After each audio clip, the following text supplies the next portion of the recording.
I'm fast forwarding some of this stuff because, well, it seemed like we were a little bit indecisive about where we were going to go. We might have even been arguing a little bit about what we're supposed to do next, and perhaps we were waiting for the clue from the game that we should go back to Phendrana Drifts and get a wave beam. So I came up to here, and then we'll just pretty much go as usual. And yeah, there's our clue that we're supposed to go get a wave beam. Or get the wave beam, anyway. So now the question is, what do we do? Should we pick up some, should we try to pick up some things along the way? What's the best way there? And from the map, we go up those stairs there and turn left. But it seems like after we got to the top of the stairs, even then we were a little bit confused. Yep, see, we're not supposed to go this way. So we're at least not to get to Phendrana Drifts. It's not the best way anyway. I suppose it's possible to get there that way.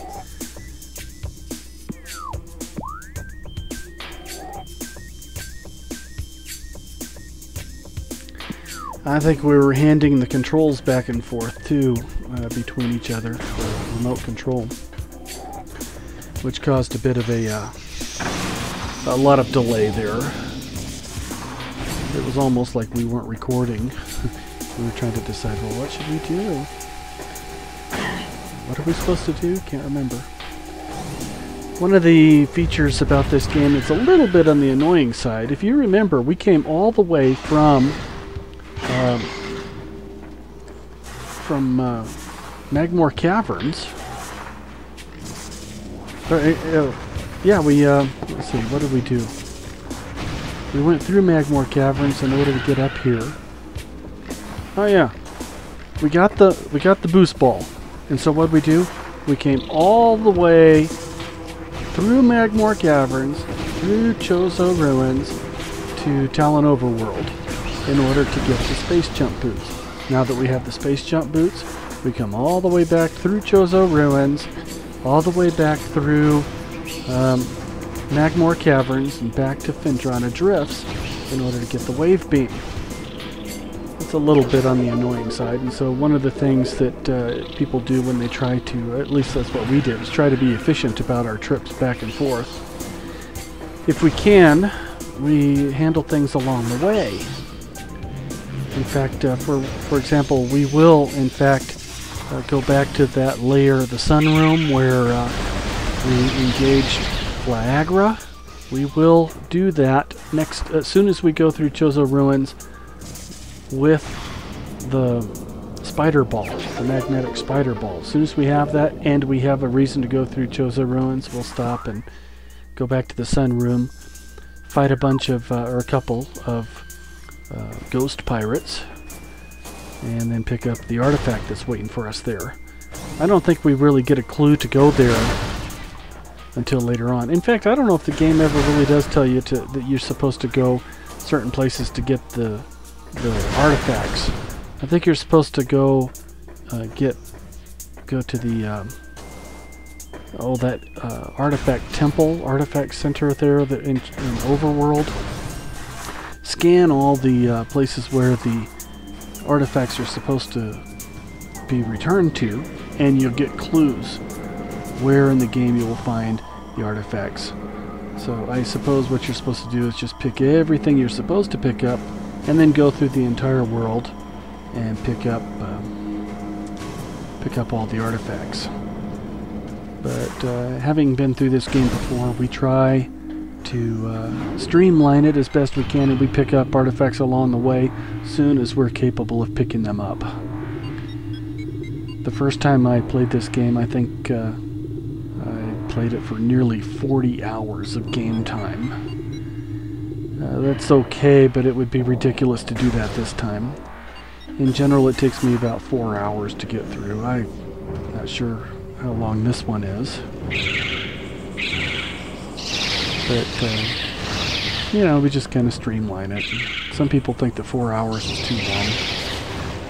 And that may be as long as you don't mind doing a demonstration. But we're trying to demonstrate this game for people that are having a little trouble. Like, what if you didn't know how to use the or that you even could double morph ball jump. Well, you know, from watching us play through it, you can see that it's possible to double morph ball jump. Obviously ours is not the only walkthrough that will teach that lesson. So as you can see, there's that long ago exposed artifact up there. Now that we have the double jump boots, we'll just jump up there and grab it. Is this our first artifact?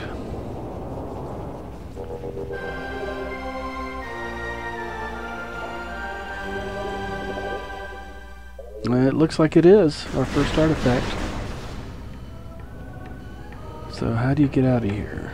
It's hard to remember. I think I'm looking at the map in the upper right hand corner. And yeah, this is obviously my style. Jesse knows this game a lot better than I do.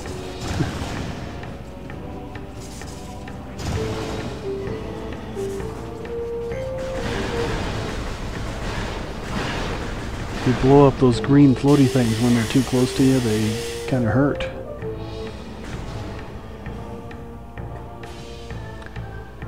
This next room is a lot easier to get through with the double jump boots than before we had it. You just come straight up to that fence and jump over, almost vertically up and almost vertically down. If you go flying over that fence, when the flames are shooting out, you'll get hit. So don't go flying over it if the flames are flaming.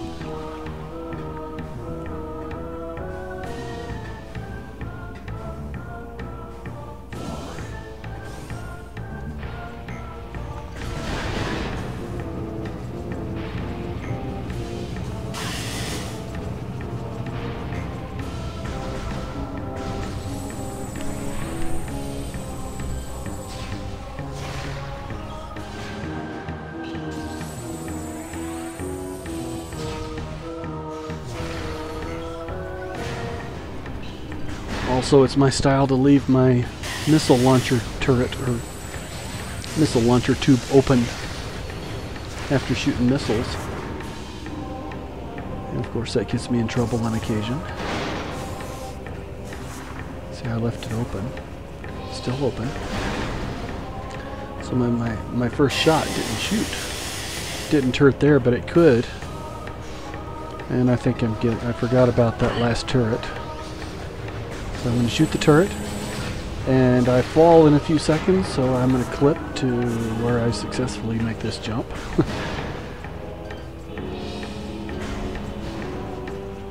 There's the clip.